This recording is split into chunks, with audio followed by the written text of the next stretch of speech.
Stop! Before you pick up your tweezers this morning, I need you to hear something most beauty advice will never say directly.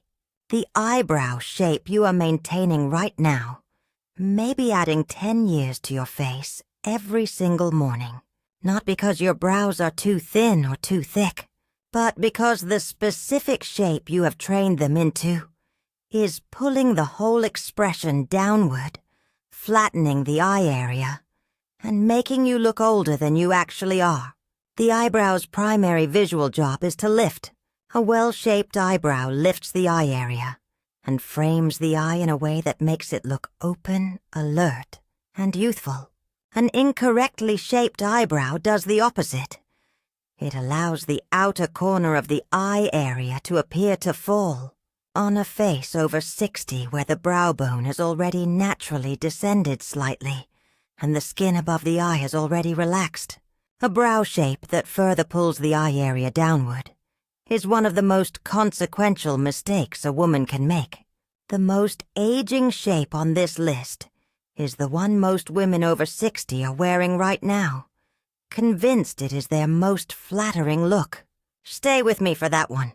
Shape number 5, the over-plucked thin brow. This is the shape that most women over 60 grew up creating.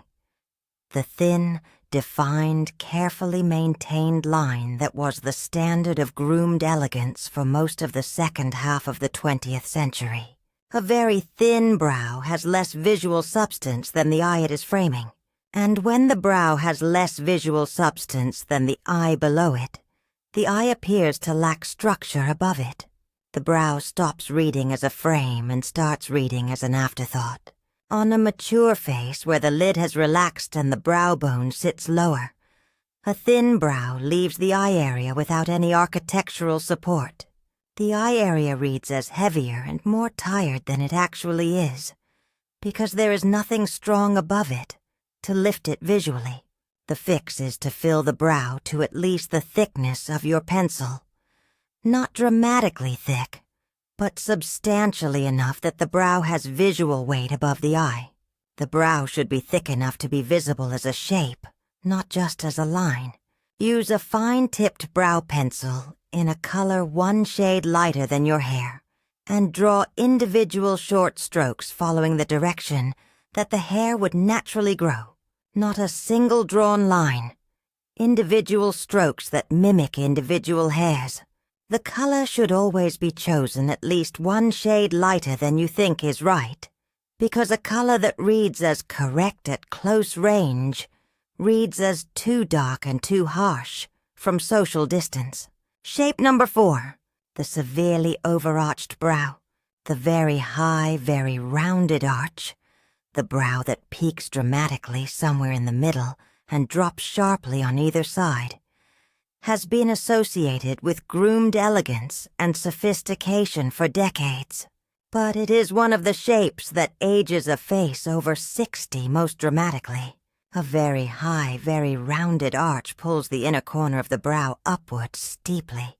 And when the inner corner of the brow rises very steeply, it creates a visual impression of perpetual surprise or perpetual concern, an expression the face seems to be making even at rest. On a mature face where the resting expression is already carrying the natural relaxation of age, a very high, sharp arch compounds that relaxation with an artificially wide-eyed expression that reads as startled rather than youthful.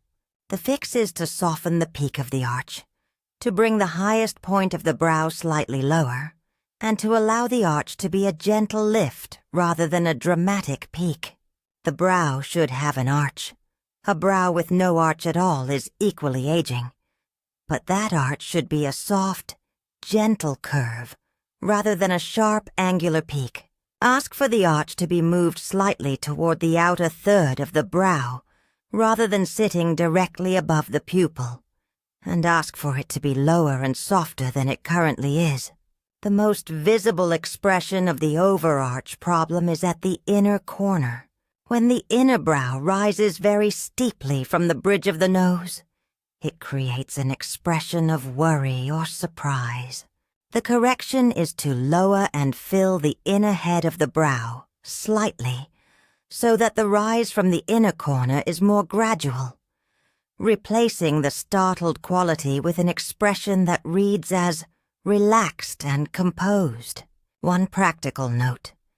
If you have been maintaining a very high arch for many years, the correction can feel wrong the first time you try it because the lower, softer arch looks unfamiliar. The instinct is to think the softer arch looks less groomed.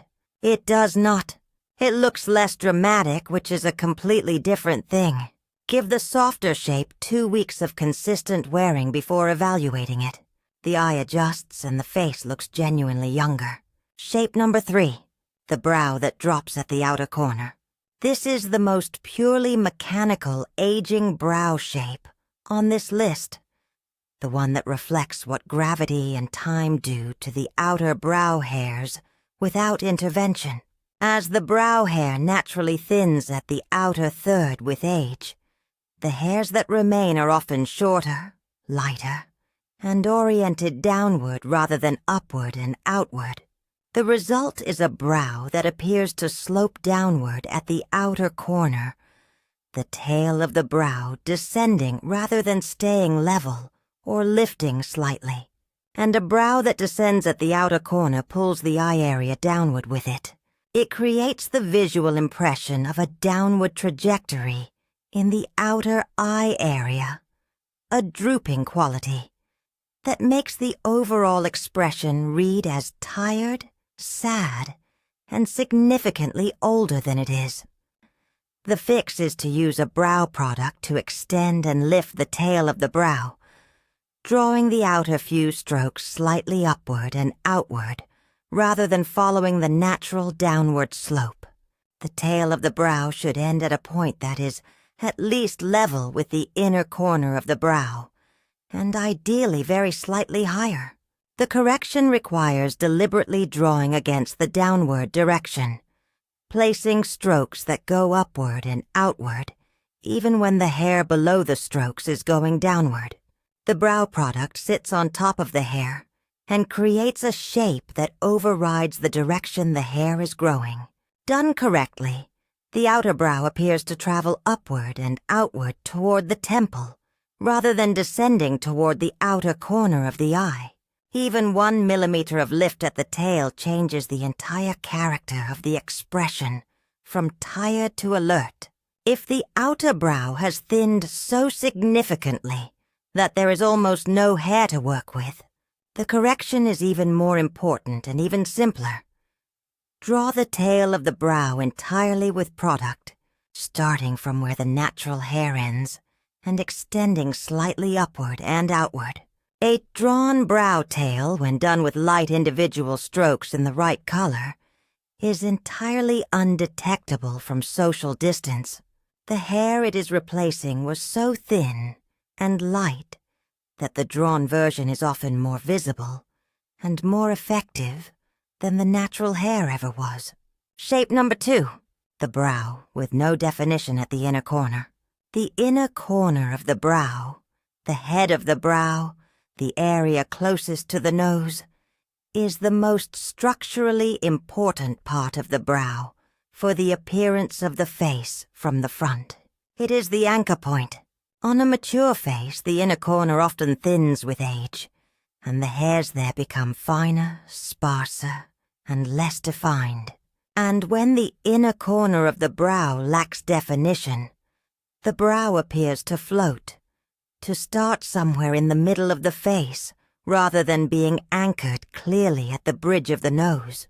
A brow that floats and lacks inner corner definition makes the eyes look closer together and the face look less structured and less defined overall. The fix is to give the inner corner of the brow a clear, clean beginning, a defined starting point that anchors the brow to the face and establishes the full width of the brow from inner to outer corner. The inner corner should be filled using strokes that go upward from a defined beginning point, approximately directly above the inner corner of the eye. The inner corner of the brow should be filled with strokes that are slightly softer and slightly less dense than the body of the brow. A brow that starts with a very dark, very dense inner corner looks drawn on, rather than natural. The most natural-looking inner corner has a slightly feathered quality. Clear definition of where the brow begins, but individual strokes rather than a solid block of color. Think of the inner corner as the beginning of a sentence rather than the period at the end of it. It should be present and clear without being emphatic. And now shape number 1, the most aging eyebrow shape for women over 60. Shape number 1, the flat, straight brow with no arch. The flat, straight brow runs approximately horizontal across the brow bone with little or no upward curve. It may be well filled, well defined at the inner corner, and appropriately thick. And it still ages the face dramatically. A flat brow mirrors the horizontal direction of every other feature on the face. The eyes, the lips, the jawline. When the brow adds yet another strong horizontal line to a face that already has several, it compresses the face vertically. It makes the face read as wider and flatter than it is, and it removes the one upward moving element that the brow was designed to provide. The lift, on a mature face already contending with natural gravitational changes, removing the upward movement of the brow is the equivalent of removing the last architectural support, keeping the expression from reading as entirely downward and flat. The fix is to introduce a soft, gentle arch at approximately the outer third of the brow. Not a high, dramatic arch, but a gradual and gentle upward curve that gives the brow a direction of travel that is upward rather than horizontal. To find your ideal arch, hold a pencil vertically alongside your nose. Where it crosses your brow is where your brow should begin. Now angle the pencil from the base of the nose through the outer edge of your iris. Where the angled pencil crosses your brow is where the arch should peak. And angle the pencil from the base of the nose to the outer corner of the eye. Where that angled pencil crosses your brow is where your brow should end. The arch this method produces for most women over 60 folds in the outer third of the brow, exactly the position that creates lift without the startled effect. A soft, gentle arch introduced over a flat brow can take 10 years off the apparent age of the face.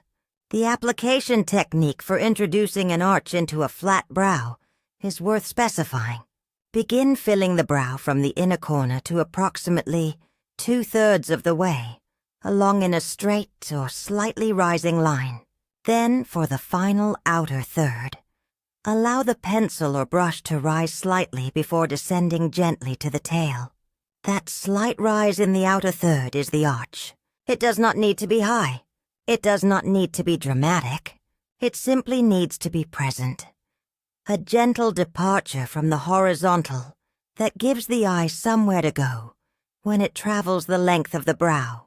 A brow with that gentle departure reads as lifted. A brow without it reads as flat.